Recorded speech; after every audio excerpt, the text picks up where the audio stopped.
jamu itu kan memang tradisi ya, merupakan tradisi.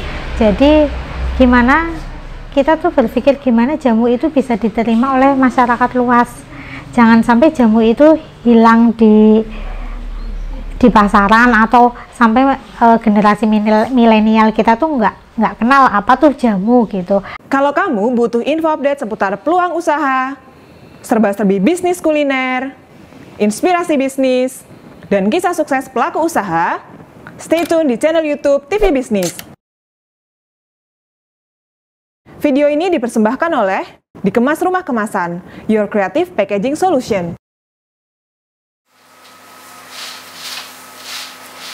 Ingat baru satu tuh. Assalamualaikum, nama saya Septistiani, saya founder dari Sekar Jawi. Sekar Jawi kita beralamatkan di Dusun Peleman, RT 09, Kalirandu, Kasihan, Bantul. Sekar Jawi sendiri merupakan usaha di bidang obat tradisional dan kosmetik tradisional. Kita memproduksi jamu yang berupa jamu instan dan jamu rajangan.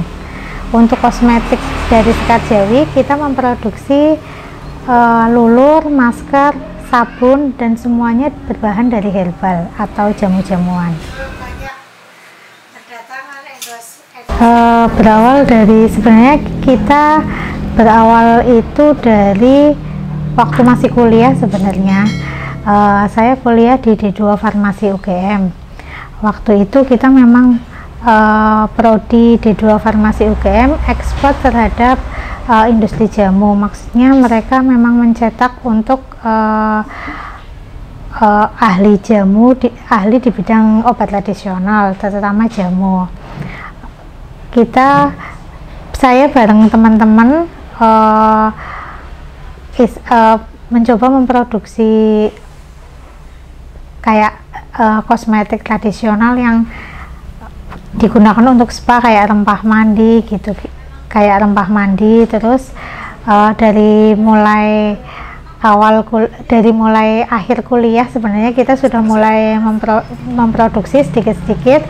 Terus saya terutama berusaha gimana nih cara kita produk ini bisa laku terjual, tidak hanya dijual di kalangan kita sendiri. Waktu itu kita menawarkan di salah satu pusat toko oleh-oleh di Jogja, yaitu Mirota Batik. Pada saat itu namanya masih Mirota Batik, sekarang sudah jadi Hamzah Batik. Ketika kita menawarkan produk, akhirnya produk kita diterima dan kita bisa menjadi supplier di sana. Berawal dari situ sebenarnya kita mulai concern terhadap produksi kecil-kecilan tentang produk spa gitu. Sebenarnya dari awal saya sendiri itu karena suka dengan kosmetik tradisional. Dari awal karena suka, terus kebetulan saya punya keilmuan di situ karena saya kuliah di D2 Farmasi UGM. Dengan berjalannya waktu, semakin lama kita paham nih, oh ini ternyata sekarang sedang digemari masyarakat, terutama ketika kita sudah masuk ke toko oleh-oleh tersebut, ada repeat order, terus akhirnya sedikit demi sedikit kita menambah varian produk, terus akhirnya kita berusaha gimana caranya kita tetap bisa produksi, tetap bisa menawarkan produk ke berbagai macam toko-toko yang lain.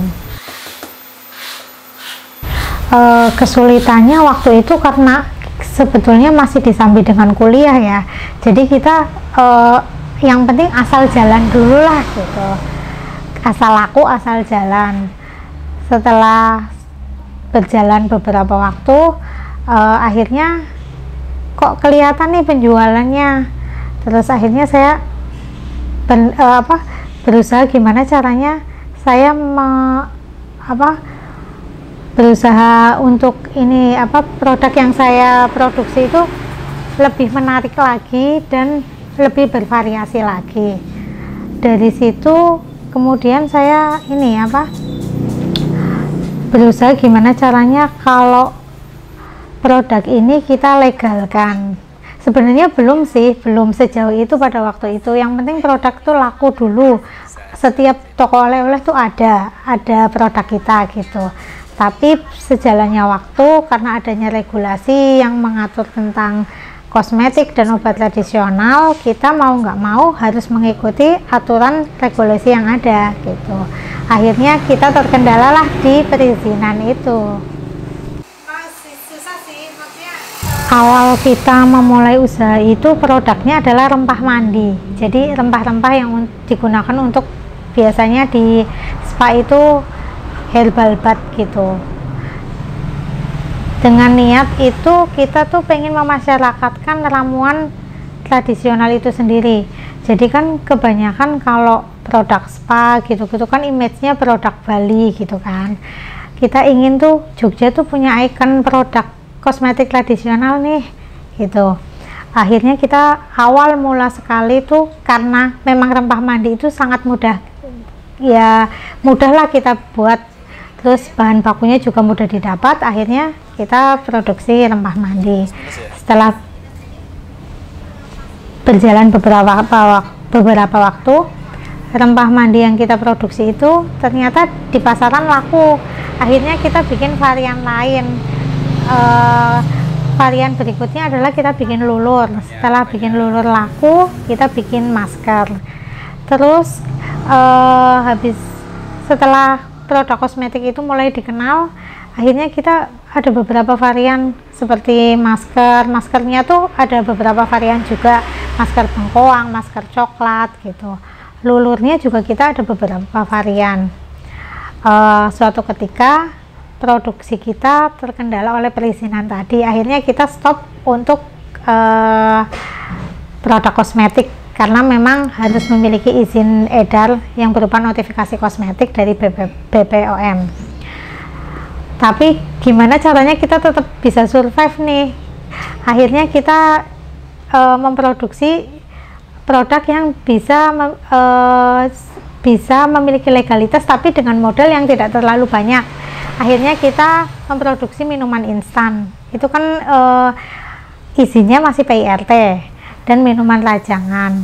Ternyata semakin kesini produk minuman tradisional banyak digemari masyarakat. Jadi akhirnya kita concern lah ke obat tradisional, maksudnya ke jamu gitu. Setelah itu, setelah kita cukup modal untuk bisa punya pabrik kosmetik, kita mulai sedikit-sedikit mendaftarkan produk kita sehingga produk kita bisa legal. Akhirnya sampai sekarang Sekar Jawi itu terbagi 2 divisi, yaitu obat tradisional atau jamu dan kosmetik tradisional. Ya, memang saya sendiri pengen melestarikan kearifan lokal ya, kearifan budaya. Jamu itu kan memang tradisi ya, merupakan tradisi. Jadi gimana kita tuh berpikir gimana jamu itu bisa diterima oleh masyarakat luas. Jangan sampai jamu itu hilang di pasaran, atau sampai generasi milenial kita tuh nggak kenal apa tuh jamu gitu, apa sih produk kosmetik tradisional.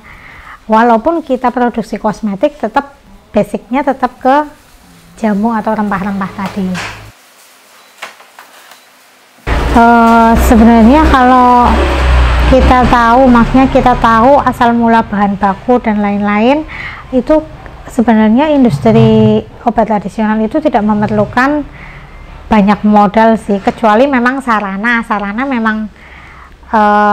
memang yang paling perlu banyak permodalan tuh di sarananya. Tapi untuk produksi produknya itu sendiri banyak hal yang bisa membantu kita. Misalnya kita budidaya sendiri, bahan baku itu dari budidaya sendiri, atau mengkaryakan tetangga yang punya lahan untuk berkebun gitu. hasil kebunnya bisa kita olah sebenarnya, karena kita kan masih UMKM ya, jadi memang bahan baku sendiri itu belum butuh terlalu banyak gitu. Jadi mulai dari situ sih sebenarnya. Jadi tidak harus melulu itu kita yang menjadi permasalahan itu modal, banyak hal yang sebenarnya bisa kita cari salahnya untuk memulai usaha. Pertama, untuk resep ramuan sih saya ambil dari aplikasi dari waktu saya kuliah. Jadi sedikit banyak kita diajari untuk membuat standarisasi komposisi, standarisasi resep itu bagaimana. Untuk pengembangannya kita bisa lihat dari buku, dari berbagai macam literatur, dan juga kita berpedoman pada beberapa buku tentang ramuan tradisional. Alhamdulillah sekarang untuk produk minuman tradisional kita sudah tersertifikasi halal, memiliki izin BIRT, dan untuk yang produk obat tradisional seperti minyak kemiri gitu, minyak adas, kita sudah memiliki izin edar dari BPOM. Terus untuk yang produk kosmetik 70% kita sudah memiliki izin edar notifikasi kosmetik. Tapi kita terus melakukan riset lagi untuk pengembangan produk dan pengajuan izin edar untuk melihat produk-produk apa yang sekarang lagi kekinian. Jadi kita memang harus bisa membaca pasar ketika produk apa sih yang sekarang lagi booming. Jangan sampai kita fokus pada satu produk tapi ternyata produk itu sudah tidak digemari oleh pasar. Kita pemasaran memang masih fokus kepada offline-nya. Kita ke beberapa toko pusat oleh-oleh, terus sekarang kita lagi merambah ke retail modern kayak Carrefour, Hypermart gitu, Superindo. Kita sudah mengarah ke situ. Beberapa produk kita sudah ada di Hypermart dan Carrefour, Transmart. Kita mau merambah ke toko retail modern lainnya. Untuk yang online kita memang pemasaran online kita ada di IG, di Sekar Jawi official IG.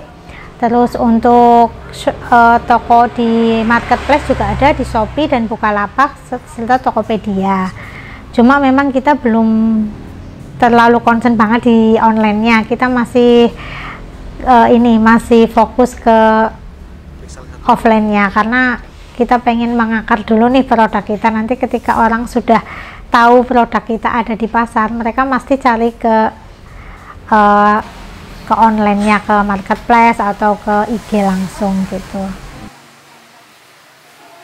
Memang kalau kendalanya di offline itu memang perputarannya lambat, kita cenderung kongsi ya. Cuma memang kita berawal dari situ gitu, terus akhirnya berkembang lewat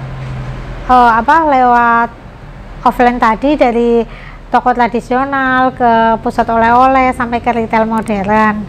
Kita juga sudah merambah sih sebenarnya ke yang offline-nya, tapi kita berprinsip bahwa ketika produk kita ada di retail gitu, orang pasti ini banyak nih di toko-toko retail modern gitu, pasti nanti di online-nya juga ada karena kita berawalnya di situ. Tapi kalau kita mengawalinya dengan online, di toko retail modern kita nggak ada, ya udah berarti image-nya itu produk online aja nih gitu. Kita pengen produk kita tuh mass market gitu, jadi memang pengen penjualannya ke seluruh Indonesia yang memang di situ tuh jadi kita menggandeng supermarket gitu untuk menjual produk-produk tradisional gitu. Kadang-kadang orang pingin cari jamu nih tapi di supermarket tuh nggak ada. Sebenarnya itu peluang bagi kita untuk